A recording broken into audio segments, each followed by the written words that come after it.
चलिए अभी जो हम लोग सीखने जा रहे हैं वो है ओम्स लॉ को कैसे प्रूफ करें कि ये ओम्स लॉ V बराबर आई आर कैसे आता है ना, या फिर I बराबर V बटा आर कैसे होगा, या इसी को उल्टा बोले आर बराबर V बटा आई कैसे होगा। तो इसमें हम लोग जानने के लिए समझने के लिए क्या करेंगे कि हम कुछ जो यहाँ ड्रॉ नहीं किए हैं वो हम बता देते हैं। क्या है कि एमीटर को हम लोग किस में जोड़ते हैं, सीरीज कॉम्बिनेशन में यानी कि श्रेणी क्रम में, और वोल्ट मीटर को किस में मापते हैं, किस में जोड़ते हैं, पैरेलल में यानी कि पार्श्व क्रम में। एमीटर का क्या काम है, करंट को मापना, और वोल्ट मीटर का क्या काम है, वोल्टेज को मापना। यहाँ पे जब हम लोग देखें तो एक जो प्रतिरोध लगाए रहते हैं हम लोग बोलते हैं वेरिएबल रेसिस्टेंस। क्या बोलते हैं रे, जिसका मान बार बार बदलते रहेगा, एक नहीं रहेगा। बात सुना रहा है। तो वेरिएबल रेसिस्टेंस को जब हम लगाएं और उसको जो है रेगुलेट करते हैं एक रेगुलेटर के द्वारा, वोल्ट मीटर को और एमीटर को, तो अलग अलग यहाँ पे रीडिंग आएगा। जैसे 0.1 ये किस में आएगा रे, तो एम्पियर में आएगा। किसमें आएगा, एम्पियर, क्योंकि करंट का ऐसा ही मात्रक एम्पियर। और यहाँ पे जो आएगा वो किस में आएगा, वोल्ट में आएगा, क्योंकि वोल्ट का ऐसा ही मात्रक वोल्ट ही होता है, यानी विभव का ऐसा ही मात्रक वोल्ट। उसके बाद यहाँ पे देखें तो रीडिंग आया यहाँ पे 0.1, 0.2, 0.3, 0.4, 0.6। यहाँ पे देखो 0.4 आया यहाँ पे वोल्ट के जगह पे, वोल्ट मीटर का रीडिंग लिए, फिर इसको बदले, फिर 0.8 आया, 1.2 आया, 1.6 आया। अब हम लोग क्या करते हैं कि सबका वैल्यू हम लोग बैठाते हैं आर बराबर V बटा आई में। तो यहाँ पे देखो कि 4 ओम हो गया। उसके बाद यहाँ देखो ये अगर आया तो कहाँ पे आया, यहाँ आया। इसको लेते हैं तो यहाँ भी देखो कितना ओम आएगा, तो ये 0.8 है। कैसे, ये फॉर्मूला से बना रहे हैं, 0.8 है और यहाँ पे 0.2 है। इसको हटाओ तो कितना आएगा, 4 ओम, यानी कि ये भी हमारा सेम निकला। इसको बनाओ तो ये कितना है 1.2 और ये कितना है 0. इसको हटाओ और इसको भी हटाओ, यानी कि एक डिजिट में अगर पॉइंट लगा हुआ तो पॉइंट हटा सकते हैं।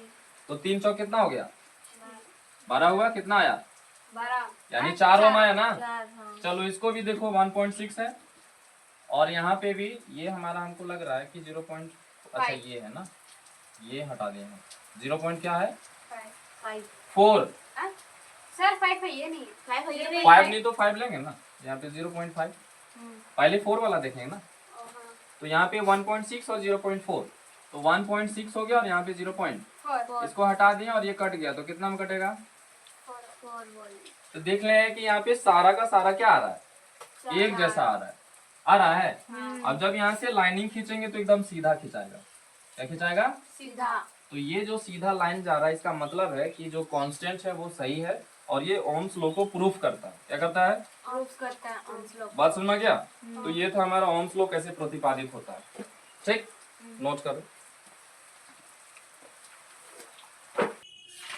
आगे हम लोग यहाँ समझ रहे हैं कि प्रतिरोध किन किन कारकों पे निर्भर करता है।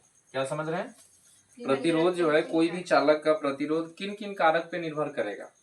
तो किन किन कारक पे, तो पहला लिखा है कि प्रतिरोध जो है चालक के लंबाई के निर्भर करेगा, लंबाई में यानी कितना लंबाई है। तो ये डायरेक्टली प्रोपोर्शनल होता है, सीधा समानुपाती होता है। इसी को अलग लैंग्वेज में बोलते हैं अनुक्रमानुपाती। क्या बोलते हैं, अनुक्रमानुपाती। हाँ, और दूसरा नियम बताया है कि प्रतिरोध जो होता है वो उसके अनुप्रस्थ काट के क्षेत्रफल के व्युत्क्रमानुपाती होता है। व्युत्क्रमानुपाती मतलब इनवर्सली प्रोपोर्शनल। तो R is inversely proportional to its area. 1/a लिख दिया मतलब उल्टा हो गया। तो इस दोनों को अब हम लोग क्या करते हैं, मिलाते हैं, यानी कि दोनों समीकरण को क्या करें, मिला दे। यहाँ लिखेंगे अंग्रेजी में या हिंदी में जो भी लिखना लिखो, कंबाइनिंग, यानी कि 1 और 2 को जोड़ने पे, इक्वेशन 1 और 2 को जोड़ने पर तो क्या हो जाएगा, R is proportional to L। तो दोनों जोड़ देंगे तो R प्रोपोर्शनल, यहाँ L लिखेंगे और यहाँ पे गुना में लिख देंगे 1/a, और इसको और अच्छा से लिखेंगे तो यहाँ पे प्रोपोर्शनल हो जाएगा और L/a लिखेंगे, गुना हो जाएगा एक के साथ। अब जैसे हम बोलते हैं बार बार कि प्रोपोर्शनल टूटता है तो क्या बनता है, यहाँ पे आकर के एक कांस्टेंट आता है, इसको हम लोग रो बोलेंगे। क्या बोलेंगे, रो। तो R is equal to rho L/a, where rho is equal to, rho क्या है, तो rho is equal to resistivity, जिसको हम लोग बोलते हैं प्रतिरोधकता। क्या बोलेंगे रे, प्रतिरोधकता। हाँ, रेसिस्टिविटी। हिंदी में क्या बोलेंगे, प्रतिरोधकता। प्रतिरोधकता। प्रतिरोध अलग है, प्रतिरोधकता अलग है। अलग है। इसका मतलब हुआ कि प्रतिरोधकता का भी ऐसा ही मात्रक होता है। प्रतिरोध का ऐसा ही मात्रक क्या होता है? ओम होता है। और प्रतिरोधकता का कोई पूछे तो बोलना ओम मीटर। क्या बोलेगी? ओम मीटर। ठीक है, नोट करो।